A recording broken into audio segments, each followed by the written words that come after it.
Previously, I reviewed a very popular budget-friendly entry-level espresso machine, the Casabrews CM5418. Today, I'm going to show you their new upgraded model, the 5418 Pro. The biggest change in the Pro version is the heating system. It heats up much faster, and you can start brewing just 5 seconds after turning it on. Once you finish pulling a shot, it only takes a few more seconds to switch over to steam.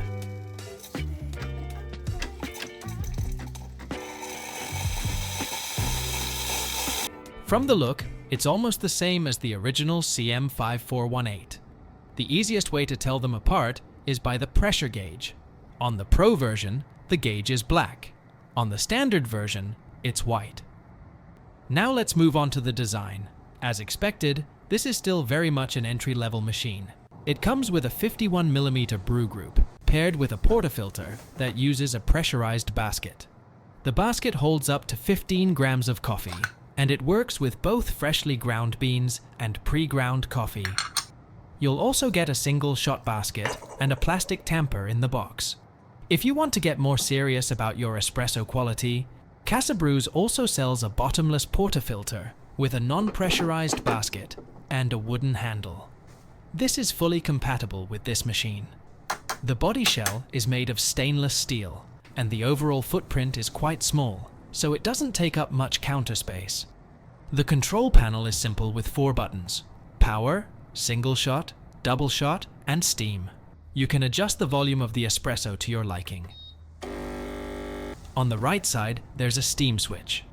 When the steam function is not turned on, it serves as a hot water dispenser. The steam wand uses a single hole tip, and if you find the right angle, it can produce milk foam that is very fine and silky. The water tank holds 1.3 liters, which is plenty for a small machine like this. Overall, the design is simple and intuitive. You don't really need a manual to figure out how to use it.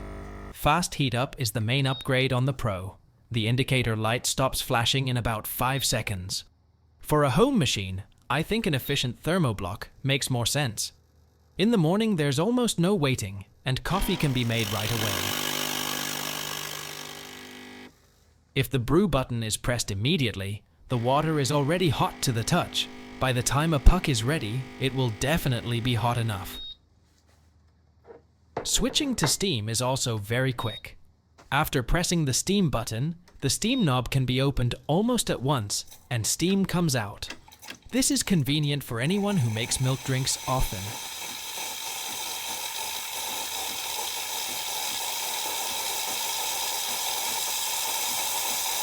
What's even better is that switching back to brewing does not take long either. Turn off steam, switch to brew, and the extra pressure vents through the group head. It's then ready to pull a second cup right away.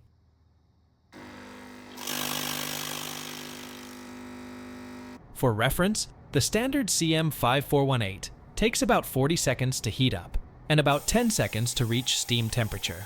It also takes longer to switch back to brewing mode.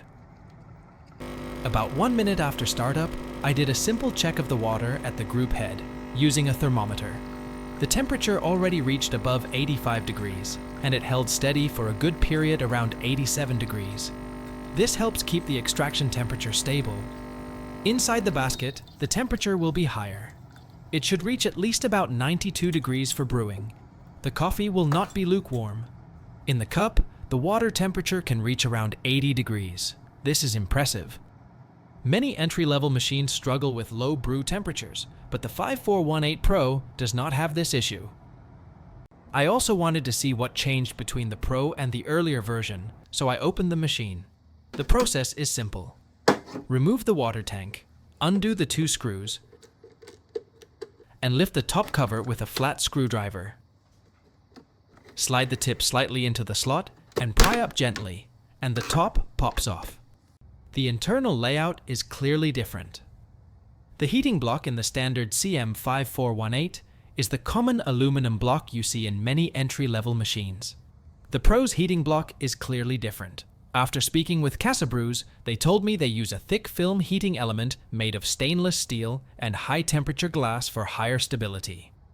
If the temperature gets too high, a built-in fuse will shut the machine down for safety. That's a real upgrade. If using pre-ground coffee, the pressurized basket is very helpful. The tiny hole at the bottom is designed to increase back pressure. The coffee is forced through that small opening, which adds a second stage of pressure.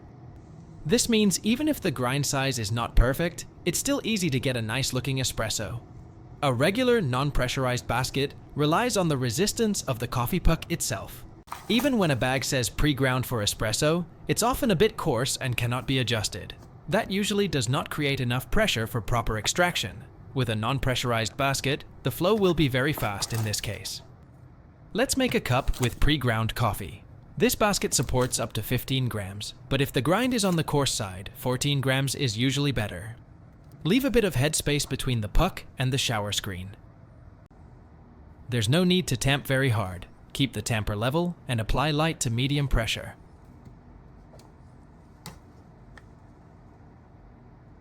Now let's brew. Watch the pressure gauge during the shot. When the needle enters the red zone, the pressure is in range. I also suggest using a digital scale to track the espresso weight.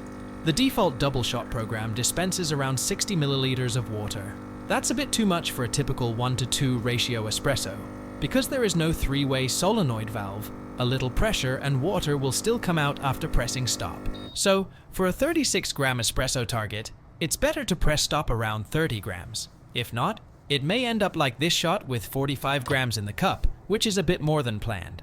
As you can see, even with a slightly coarse pre-ground coffee, the espresso still has a creamy layer of tiny bubbles on top that looks like classic crema. This is a friendly way for beginners who don't have a grinder to make espresso at home. If the goal is better coffee quality, fresh ground beans will take espresso up a level. But it's important to pick a grinder that suits espresso.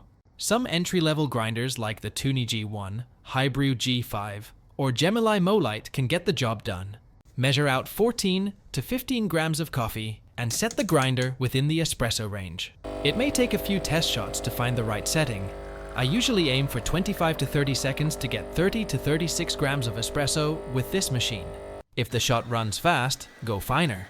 If it is too slow, go coarser until the flow looks right. Let's extract with a bottomless portafilter to see how it performs. I strongly recommend adding a dosing ring. It makes the workflow smoother and keeps the counter clean. With a bottomless portafilter, puck prep and grind size are both critical, or the espresso can spray everywhere and make a mess. Use a WDT tool to break up clumps and even out the grounds.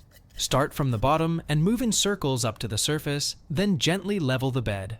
I'm also not using the plastic tamper here. I'm switching to a sturdier tamper, which helps achieve a more even density in the puck.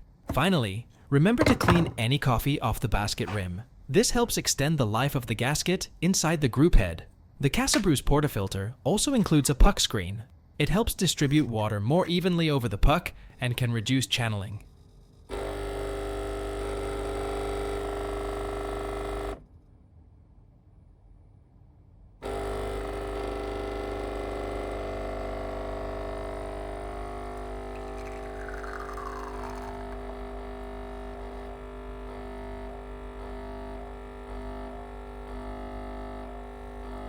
As you can see, with a non-pressurized basket and fresh ground coffee, both the crema and the body are clearly improved.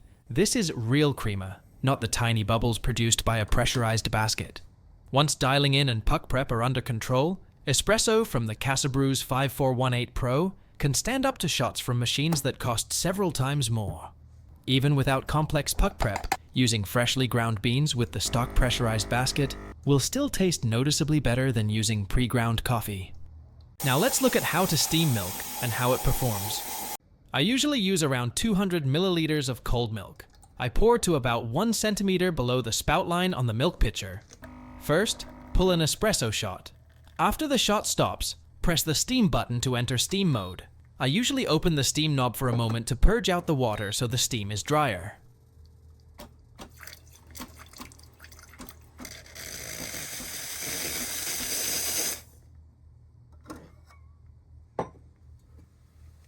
For the angle, start by inserting the steam wand into the spout, then tilt the pitcher so the wand points toward either the 3 o'clock or 9 o'clock position. Keep the wand about 1 centimeter from the pitcher wall, with the tip just touching the milk surface. Turn on the steam and adjust slightly until a gentle hissing sound is heard.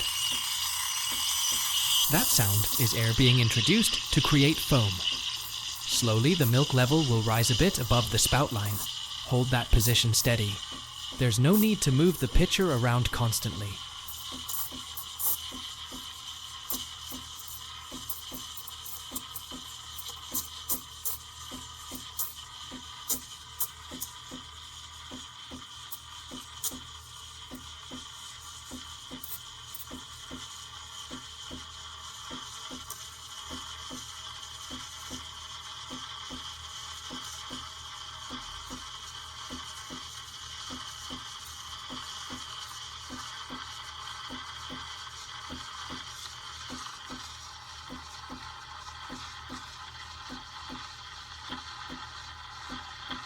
When the pitcher feels too hot to hold, turn the steam off. The whole process takes around 1 minute. After steaming, wipe the steam wand with a damp cloth right away. Then open steam for 1 or 2 seconds to purge any milk left inside the tip. Take a look at the milk texture. It's smooth, glossy, and flows well. This is good for practicing latte art. Because the switch from brewing to steaming is quick, the crema on the espresso is still there after steaming, and the temperature has not dropped much. On some machines, waiting 40 to 50 seconds before steaming, plus another minute to steam, means the coffee is already cooling down by the time the milk is ready. Let's try a simple pour. My latte art still needs more practice, but based on this milk texture, practicing latte art is absolutely fine. That's my walkthrough of the Casabrews 5418 Pro. The Pro is priced around $200, and overall performance is solid. The older CM5418 is still a strong budget option. Whether it's worth spending a bit more to upgrade to the Pro for faster heat up, and the improved heating block depends on personal needs. I hope this video is helpful. Thanks for watching.